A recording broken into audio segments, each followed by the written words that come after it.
Friends जय जगन्नाथ आपण मानक आमर यूट्यूब चैनल को पुणी थे स्वागत। देख आज आम देखा 10th क्लास रो आमर जो समर वेकेशन हॉलीडे होमवर्क आसी तार आम बर्तमान देखा। देख तो प्रथम क्वेश्चन तुम मान प्रथम क्वेश्चन तुम मान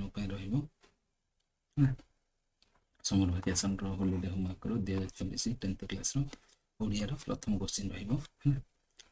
बंदे उत्कल जननी कवितार कवि किभली उत्कल जननी प्रशंसा विभोर होइछन्ति लेख। तो एटार उत्तर लिख। तो प्रथम तुम उत्तर ए भलिया लिख। देख लिख बंदे उत्कल जननी कवितार कवि लक्ष्मीकांत महापात्र उत्कल सौंदर्य गौरव और महिला को अत्यंत भावविहुल होगी प्रशंसा करछन्ति। से उत्कल जननी को सबुज श्यामल प्रकृत नदी है प्रकृति नदी पर्वत समुद्र सुंदर भूमिर मालिक भावे वर्णना करछन्ति। उत्कलर वीर संतान संस्कृति परंपरा और ऐतिह्य कवि गर्व अनुभव करछन्ति। मातृभूमि प्रति अपार भक्ति और श्रद्धा जणाइबी कवि बंदे उत्कल जननी बोली उच्चारण करी तांकर मनोभाव प्रकाश करछन्ति। ए भलिया लिखिदब। नेक्स्ट लिखिब कांत कवि लक्ष्मीकांत महापात्र रचित बंदे उत्कल जननी कवितार कवि उत्कल जननी प्राकृतिक सौंदर्य भौगोलिक श्रेष्ठता ओडिशार कला साहित्य और संस्कृतिर गौरव गान करी विभोर होइछन्ति। से उत्कल जननी को चारुहासमयी भूत पयती विधाता शरीरा ताल तमाण सुशोभित शिरा सुब्रत टिनिकुल शिखर समीरा बोली वर्णना करछन्ति। एही कविताटी 1 एप्रिल 1936 स्वतंत्र ओडिशा प्रदेश गठन पृष्ठभूमि रे रचित होई ओडिशा एक जातीयतावादी संगीत भाव में उच्च प्रशंसित होइछि। एभलिया लिखिब। नेक्स्ट जीवा तापर लिखिब प्राकृतिक सौंदर्यर वर्णना है। प्रथम आसब प्राकृतिक कवि उत्कल जननी तीरवती ताल और तमाल वृक्ष पवित्र समुद्र लहरी एवं शुभ्र नदी कूलर शीतल पवन को लेकर प्रशंसा करछन्ति। ऐतिहासिक एवं सांस्कृतिक गौरव से उत्कलर श्रेष्ठ कवि पंडित और वीर मानकर उल्लेख करी तांको साहित्यिक गरिमा और वीरत्व को सम्मान जणाइछन्ति। तापर लिखिब जातीयतावादी भावनार प्रकाश सेटा आसिब। कविताटी ओडिया जातिर स्वाभिमान और एकता को प्रतिपादित करे जहाँकि उत्कलर जननी सेवारे निजको उत्सर्ग करने प्रेरणा देता। तापर लिखिब आत्मसमर्पण और भक्ति कवि उत्कल जननी को जननी स्वरूपा मानी तांकर चरण रे संपूर्ण आत्मसमर्पण करिछन्ति। एभलिया लिखिब। नेक्स्ट लिखिब। नेक्स्ट क्वेश्चन तुम रहिबो 2 नंबर देछि कांत कवि लक्ष्मीकांत महापात्र साहित्य कृति गुड़ी विषय वर्णना करिया साहित्य कृति विषय आम बर्तमान देखा। तो यहाँ हम तार 2 नंबर 2 नंबर हम लिखिब। तुम एटा 2 नंबर है। कांत कवि लक्ष्मीकांत महापात्र 1888 मसीह जन्म ग्रहण करके 1953 मसीह पर्यंत से जन्म बंची ओडिशा साहित्यर जड़े बहुमुखी प्रतिभाधारी स्रष्टा थिले। से एकाधारे जड़े कवि औपन्यासिक गाल्पिक नाट्यकार और व्यंग साहित्यिक भाव में ओडिया साहित्य भंडार को समृद्ध करते। एभलिया लिखिदब। नेक्स्ट लिखिब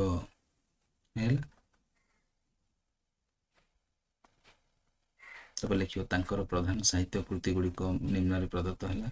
तो ना साहित्य कृति देख कौन कौन गोटे है संगीत कविता है। तापर लिखियो संगीत कविता भितर आसो बंदे उत्कल जननी यह तांकर सर्वश्रेष्ठ कृति जहाँकि वर्तमान ओडिशा राज्यर संगीत भाव मुख्य संगीत भाव मान्यता पाई। तापर जीवन संगीत यही कविताटी संकलन रे कविता संकलन रे मानव जीवन रहस्य और आध्यात्मिक भावना विषय प्रतिफलित होछि। तापर लिखिब कोटि कोटि कंठे आज एक प्रसिद्ध जातीयतावादी कविता एटा गोटे जातीयतावादी कविता अटे बुझला। नेक्स्ट जीवा तापर तुम रहिब उपन्यास और गल्प विषय ना। तो उपन्यास गल्प रे आसीब कोणा मामू है। कोणा मामू यह तांकर एक असमाप्त किंतु अत्यंत जनप्रिय उपन्यास अटे। एथिरे ग्राम्य जीवनर सामाजिक चित्र और हास्य रसर सुंदर समन्वय देखा मिलता है ना। तापर लिखिब बुढ़ा शंखारी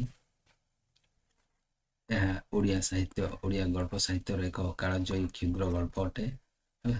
ତାପରେ ଲେଖିବ ବ୍ୟଙ୍ଗ ଓ ଲାଲିକା ହେଲା, ବ୍ୟଙ୍ଗ ଓ ଲାଲିକା। ତା ଭିତରେ ଆସିବ ଚଟକ ଚନ୍ଦ୍ରହାସ ଚମ୍ପୁ, କବି ସୂର୍ଯ୍ୟ ବଳଦେବ ରଥଙ୍କର ଦ୍ୱାରା କିଶୋର ଚନ୍ଦ୍ର ନନା ଚମ୍ପୁ ଶୈଳୀରେ ରଚିତ। ଏହା ଏକ ପ୍ରସିଦ୍ଧ ବ୍ୟଙ୍ଗ ଗ୍ରନ୍ଥ ବା କାବ୍ୟ ଅଟେ ହେଲା।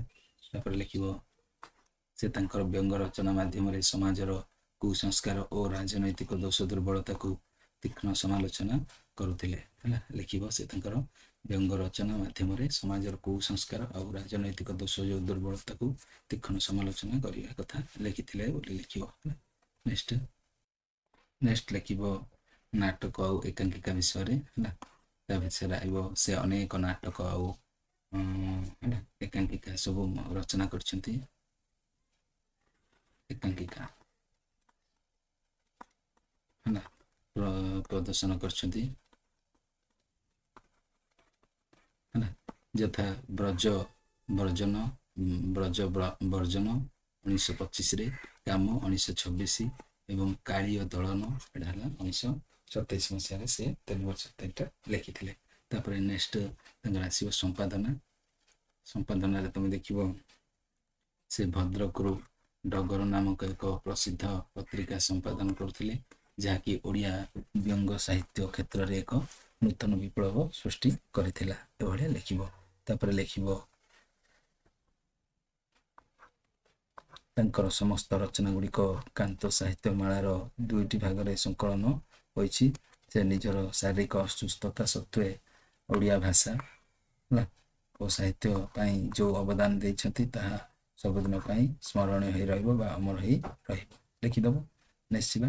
ନେକ୍ସଟ ତାପରେ 3 ନମ୍ବର ଦେଲା ତମର ଦେଖ ରଚନା ଲେଖିବାକୁ କହିଛି ସଡ଼କ ସୁରକ୍ଷା ଉପରେ ଉପକ୍ରମ, ସଡ଼କ ଦୁର୍ଘଟଣାର କାରଣ, ଦୁର୍ଘଟଣା ନିରାକରଣର ଉପାୟ, ସଚେତନତା ପାଇଁ ପଦକ୍ଷେପ ଉପସଂହାରରେ ଲେଖିବ। 3ଟା ପାର୍ଟରେ ଲେଖିବ ହେଲା। ଫାର୍ଷ୍ଟ ଲେଖିବ ଉପକ୍ରମ, ତାପରେ ନିରାକରଣର ଉପାୟ, ତାପରେ ପଦକ୍ଷେପ ହେଲା। ଲେଖିବା ଚାଲ। ରଚନା ଗୋଟେ କାହା ଉପରେ କହିଛି ନା ସଡ଼କ ଦୁର୍ଘଟଣା ବିଷୟରେ। ତ ଏଇଟା ହେଉଛି ଆମର 3 ନମ୍ବର ହେଲା। କେତେ ନମ୍ବର? 3 ନମ୍ବର। ଲେଖିବ ରଚନା କ'ଣ ନା ସଡ଼କ ସୁରକ୍ଷା ବୋଲି ଲେଖିବ ହେଡ଼ିଂ ଦେବ। ତାପରେ ଉପକ୍ରମରେ ଲେଖିବ ଯେ ବର୍ତ୍ତମାନ ସମୟରେ ସଡ଼କ ଯାତାୟାତ ଆମ ଜୀବନର ଏକ ଅତ୍ୟନ୍ତ ଜରୁରୀ ଅଂଶ ହୋଇଯାଇଛି। ତାପରେ ଲେଖିବ ଲୋକମାନେ ଘରୁ ବାହାରି କାର୍ଯ୍ୟାଳୟ, ସ୍କୁଲ, କଲେଜ, ବଜାର ଓ ବିଭିନ୍ନ ସ୍ଥାନକୁ ଯିବା ପାଇଁ ସଡ଼କ ପରିବହନ ବ୍ୟବହାର କରିଥାନ୍ତି। ଯାନବାହନ ମାନବ ଜୀବନକୁ ସହଜ ଓ ଗତିଶୀଳ କରୁଛି, କିନ୍ତୁ ଏହା ସହିତ ସଡ଼କ ଦୁର୍ଘଟଣାର ସଂଖ୍ୟା ମଧ୍ୟ ଦିନକୁ ଦିନ ଆସ୍ତେ ଆସ୍ତେ ବଢ଼ୁଛି। ଅନେକ ଲୋକ ପ୍ରତିବର୍ଷ ସଡ଼କ ଦୁର୍ଘଟଣାରେ ପ୍ରାଣ ହରାନ୍ତି ହେଲା କିମ୍ବା ଗୁରୁତର ଆହତ ମଧ୍ୟ ହେଇଥାନ୍ତି ହେଲା। ତେଣୁ କ'ଣ ହୁଏ ନା ମଣିଷ ଜୀବନର ସୁରକ୍ଷା ପାଇଁ ସଡ଼କ ସୁରକ୍ଷା ବହୁତ ଆବଶ୍ୟକ ହେଇଥାଏ। ବୁଝିପାରିଲ? ନେକ୍ସଟ ଯିବା ସଡ଼କ ଦୁର୍ଘଟଣାର କାରଣ ଜାଣିବା। ତ ଲେଖିବ ସଡ଼କ ଦୁର୍ଘଟଣା ପଛରେ ବହୁତ କାରଣ ରହିଛି। ପ୍ରଥମେ ଯଦି ଆମେ ଦେଖିବା ଅଧିକାଂଶ ଲୋକ ଟ୍ରାଫିକ ନିୟମ ମାନିବେ ନାହିଁ, ଅତ୍ୟଧିକ ବେଗରେ ଗାଡ଼ି ଚଲାଇବେ, ଓଭରଟେକ୍ କରିବା, ରେଡ୍ ସିଗ୍ନାଲ ଭାଙ୍ଗିବା ହେଲା ଓ ହଠାତ୍ ମୋଡ଼ ନେବା ଦୁର୍ଘଟଣାର କାରଣ ଅଟେ। କେତେକ ଲୋକ ଗାଡ଼ି ଚଲାଇବା ବେଳେ ମୋବାଇଲ ଫୋନ୍ ମଧ୍ୟ ବ୍ୟବହାର କରନ୍ତି, ଯାହାର ଧ୍ୟାନକୁ ବିଚ୍ଛିନ୍ନ କରିଥାଏ। ମଦ୍ୟପାନ କରିକି ମଧ୍ୟ ଗାଡ଼ି ଚଳାଇଥାନ୍ତି, ଅତ୍ୟନ୍ତ ବିପଜ୍ଜନକ ହୋଇଥାଏ। ଏହା ଛଡ଼ା ଯଦି ଆମେ ଦେଖିବା ଖରାପ ସଡ଼କ,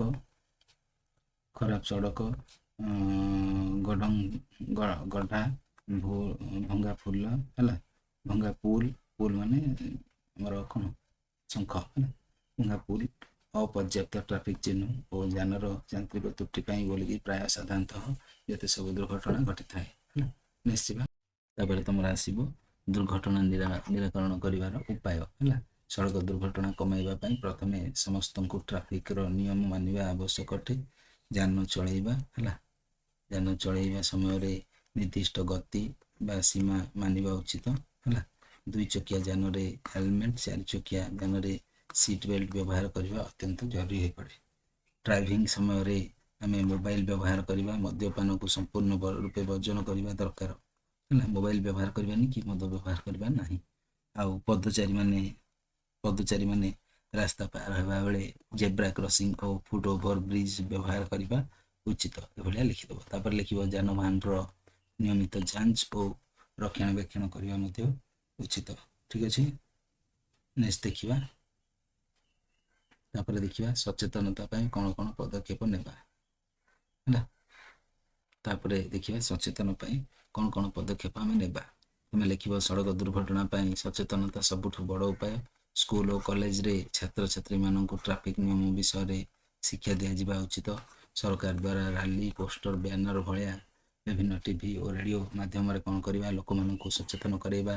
ଆଉ ଟ୍ରାଫିକ ପୋଲିସକୁ ଅଧିକ ସକ୍ରିୟ ହୋଇ ନିୟମ ଭଙ୍ଗ ନକରି ଭଙ୍ଗନକାରୀମାନଙ୍କ ଉପରେ କଠୋର କାର୍ଯ୍ୟାନୁଷ୍ଠାନ ନେବା ପାଇଁ କହିବା।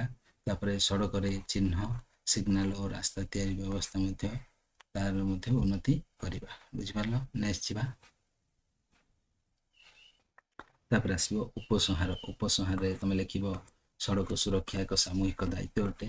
ଆମେ ଯଦି ସଡ଼କ ନିୟମ ମାନିବା, ସତର୍କତା ଅବଲମ୍ବନ କରିବା ଓ ଅନ୍ୟମାନଙ୍କୁ ସଚେତନ କରାଇବା, ତେବେ ଦୁର୍ଘଟଣାକୁ ବହୁ ପରିମାଣରେ ଆମେ କମାଇ ପାରିବା।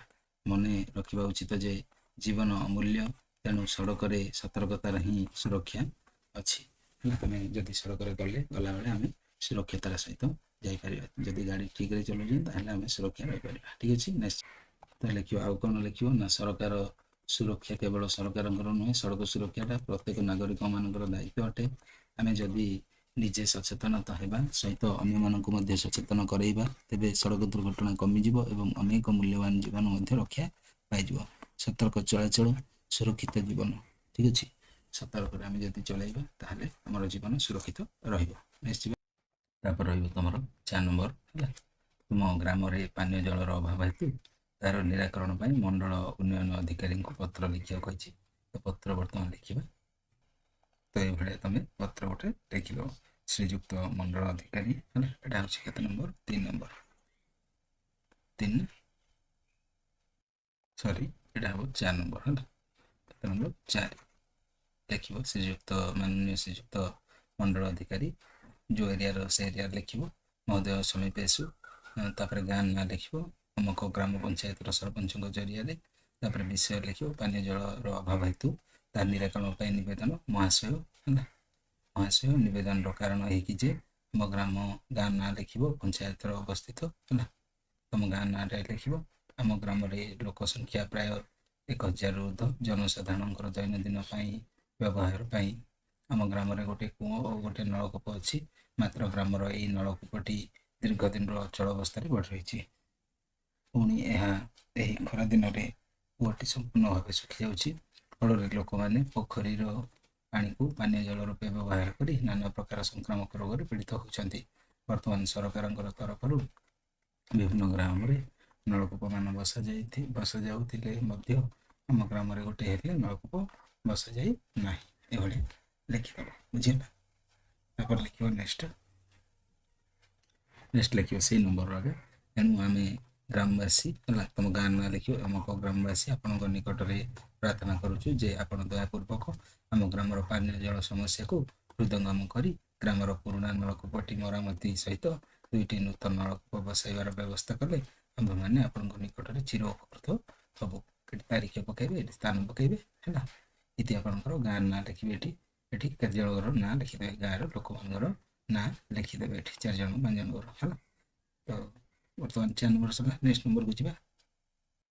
ନେକ୍ସଟ ପ୍ରଶ୍ନ ତମର ରହିବ 5 ନମ୍ବରର ବ୍ୟାକରଣ ବହିର ବାକ୍ୟ ବିଚାର ପାଠର ସମସ୍ତ ପ୍ରଶ୍ନର ଉତ୍ତର ଲେଖିବାକୁ କହିଛି। ବାକ୍ୟ ବିଚାର ପାଠ ବ୍ୟାକରଣର ଦେଖିବା। 10ମ ଶ୍ରେଣୀ ବ୍ୟାକରଣ। ତ ପ୍ରଶ୍ନ ଗୁଡ଼ିକ ଦେଖିବା। ପ୍ରଶ୍ନ ଗୁଡ଼ିକ ଏଠି ଦେଖିବ, ସ୍କ୍ରିନଶଟ୍ ଦେଇଯିବ। ବାକ୍ୟ କାହାକୁ କୁହାଯାଏ ହେଲା। ସାର୍ଥକ ବାକ୍ୟର କି କି ଲକ୍ଷଣ ଅଛି ଏଇଟା ଦେଖିପାରୁଛ। ବାକ୍ୟାଂଶ, ଆକାଂକ୍ଷା, ଆସକ୍ତି ହେଲା। ବାକ୍ୟ, ଖଣ୍ଡବାକ୍ୟ, ବାକ୍ୟ ପାଇଁ ଆକାଂକ୍ଷାର ଆବଶ୍ୟକତା ବିଷୟରେ ଦେଖିବା। ତ ଏଇଟା ହେଉଛି 5 ନମ୍ବରର ଉତ୍ତର ହେଲା। 5 ନମ୍ବରର ଉତ୍ତର ଏଠି 5 ନମ୍ବରର ଉତ୍ତର ହେଲା।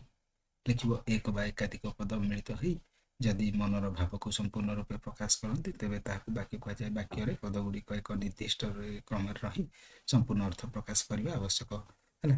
ଉଦାହରଣ ସ୍ୱରୂପ ଲେଖିବ ହେଲା, ରାମ ଆମ୍ବ ଖାଉଛି, ପିଲାମାନେ ପଡ଼ିଆରେ ଖେଳୁଛନ୍ତି ହେଲା। ଏଗୁଡ଼ା ସବୁ ଲେଖିବ ଉଦାହରଣରେ। ତାପରେ ଲେଖିବ ବାକ୍ୟର ମୁଖ୍ୟ ଉପାଦାନ ହେଲା। ଆକାଂକ୍ଷା ହେଲା। ଆକାଂକ୍ଷା କ'ଣ ନା ବାକ୍ୟର ଅର୍ଥ ବୁଝିବା ପାଇଁ ଗୋଟେ ପଦ ପରେ ଅନ୍ୟ ଏକ ପଦ ଶୁଣିବାର ଇଚ୍ଛାକୁ କୁହାଯାଏ ଆକାଂକ୍ଷା। ତାପରେ ଯୋଗ୍ୟତା କ'ଣ ନା ପଦ ଗୁଡ଼ିକ ମଧ୍ୟରେ ଅର୍ଥଗତ ସମ୍ବନ୍ଧକୁ ଯୋଗ୍ୟତା ତାପରେ ଆସକ୍ତି କ'ଣ ନା ବାକ୍ୟର ପଦ ଗୁଡ଼ିକ ପରସ୍ପର ନିକଟରେ ସଠିକ୍ କ୍ରମରେ ରହିବାକୁ କହୁଛି ଆସକ୍ତି ହେଲା। ବୁଝିପାରିଲ? ଏମିତି ଲେଖିଦେବ, ସ୍କ୍ରିନଶଟ୍ ନେଇଯିବ ନହେଲେ। ତାପରେ ଲେଖିବ ଓଡ଼ିଆ ବ୍ୟାକରଣ ଅନୁସାରେ ଏକ ସାର୍ଥକ ବାକ୍ୟର ମୁଖ୍ୟତଃ 3ଟା ଲକ୍ଷଣ ବା ଗୁଣ ରହିଥାଏ ହେଲା। ଗୋଟେ ହେଲା ଯୋଗ୍ୟତା। ତାପରେ ଯୋଗ୍ୟତା କ'ଣ ଲେଖିବ? ବାକ୍ୟରେ ବ୍ୟବହୃତ ପଦ ଗୁଡ଼ିକର ପାରସ୍ପରିକ ସମ୍ବନ୍ଧ କରିବାକୁ ସାମର୍ଥ୍ୟକୁ ଯୋଗ୍ୟତା କୁହାଯାଏ, ଏମିତି ଲେଖିବ। ତାପରେ ଆକାଂକ୍ଷା କ'ଣ ଲେଖିବ? ହେଲା ବାକ୍ୟର ଗୋଟେ ପଦ ଶୁଣିବା ପରେ ଅନ୍ୟ ପଦ ଗୁଡ଼ିକ ଶୁଣିବା ପାଇଁ ଯେଉଁ ଇଚ୍ଛା ଜାଗ୍ରତ ହୁଏ ତାକୁ କୁହାଯାଏ ଆକାଂକ୍ଷା। ତାପରେ ଆସକ୍ତି ଲେଖିବ କ'ଣ? ହେଲା ଆସକ୍ତି ବାକ୍ୟରେ ଥିବା ବିଭିନ୍ନ ପଦ ଗୁଡ଼ିକ ଠିକ୍ କ୍ରମରେ ସଜାଇ ରଖିବାକୁ କହୁଛି ଆସକ୍ତି ହେଲା। ଲେଖିବ।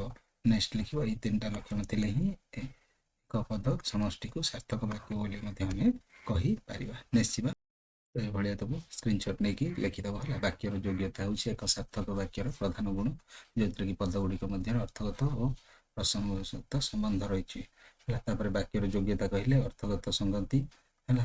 କ'ଣ ଲେଖିବ? ଭାବଗତ ଭାବ ପ୍ରକାଶନ କ'ଣ ଲେଖିବ ହେଲା। ତାପରେ ଲେଖିବ ଉଦାହରଣ ତାର ଦେବ ହେଲା। ଉଦାହରଣ ଏମିତି ଦେବ ହେଲା। ଉଦାହରଣ ଯୋଗ୍ୟତା ଥିବା ବାକ୍ୟ ହେଲା। ତାପରେ ଯୋଗ୍ୟତା ନଥିବା ବାକ୍ୟ ଏମିତି ଲେଖିବ ହେଲା। ଲେଖିଲା ପରେ ନେକ୍ସଟ ଦେଖ କ'ଣ ଲେଖିବ ଦେଖ। ତାପରେ ଲେଖିବ ବାକ୍ୟରେ ଥିବା ଉପଯୋଜନ ହେଲା ବା ସୌନ୍ଦର୍ଯ୍ୟ ଆସକ୍ତି କୁହାଯାଏ ହେଲା। ଆସକ୍ତି କାହାକୁ କୁହାଯାଏ? ଉଦାହରଣ ଲେଖିବ। ନେକ୍ସଟ ଲେଖିବ ବାକ୍ୟରେ ଥିବା ଗୋଟେ ପଦ ଆକାଂକ୍ଷା କାହାକୁ କୁହାଯାଏ ଲେଖିବ ହେଲା। ଆକାଂକ୍ଷା କ'ଣ ବା କାହାକୁ କୁହାଯାଏ ଲେଖିବ ହେଲା।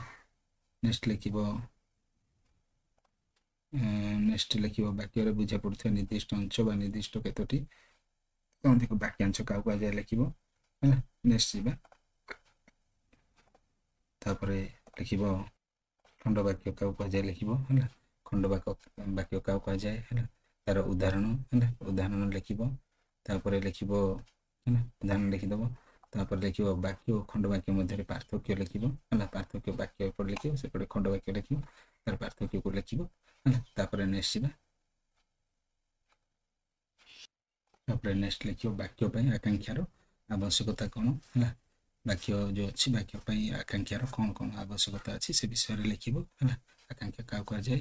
ଉଦାହରଣ ଲେଖିବ। ଉଦାହରଣ ଦେବ ରାମ ଖାଏ, ତ ଏ ଉଦାହରଣ ଗୁଡ଼ିକ ଲେଖିଦେବ। ନେକ୍ସଟ ଯିବା।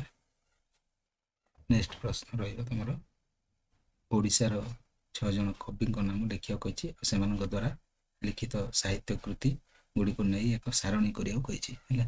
ତ 6 ଜଣ କବିଙ୍କର ନାମ ଲେଖିବା ଆଉ ସେମାନଙ୍କ ଦ୍ୱାରା ଲିଖିତ ସାହିତ୍ୟ କୃତି ଗୁଡ଼ିକ ବିଷୟରେ ଲେଖିବା। ତାହେଲେ ବର୍ତ୍ତମାନ ଲେଖିବା ଏଇଭଳିଆ। ତୁମେ ପଲ୍ଲୀ କବି ନନ୍ଦକିଶୋର ବଳ, ଉତ୍କଳ ଭାରତୀ କୁନ୍ତଳ କୁମାର ସାବତ, ଅନନ୍ତ ପ୍ରସାଦ ଶଙ୍କର ରାୟ ହେଲା। କ'ଣ ଲେଖି ଯଦି ଲେଖିଦେବ ହେଲା। ତାପରେ ବୈକୁଣ୍ଠନାଥ ହେଲା ପାଣିଗ୍ରାହୀ ବିଷୟରେ ଲେଖିବ। ଦେଖିପାରୁଛ? ଠିକ ଅଛି। ଏଭଳିଆ ବି ଲେଖିଦେବ। ଠିକ ଅଛି। ଠିକ ଅଛି। ଭଳିଆ ଲେଖିବ କବି ବିଷୟରେ ଆଉ ତାଙ୍କର ରଚିତ ପୁସ୍ତକ ରହୁଛି। ଜୟ ଜଗନ୍ନାଥ।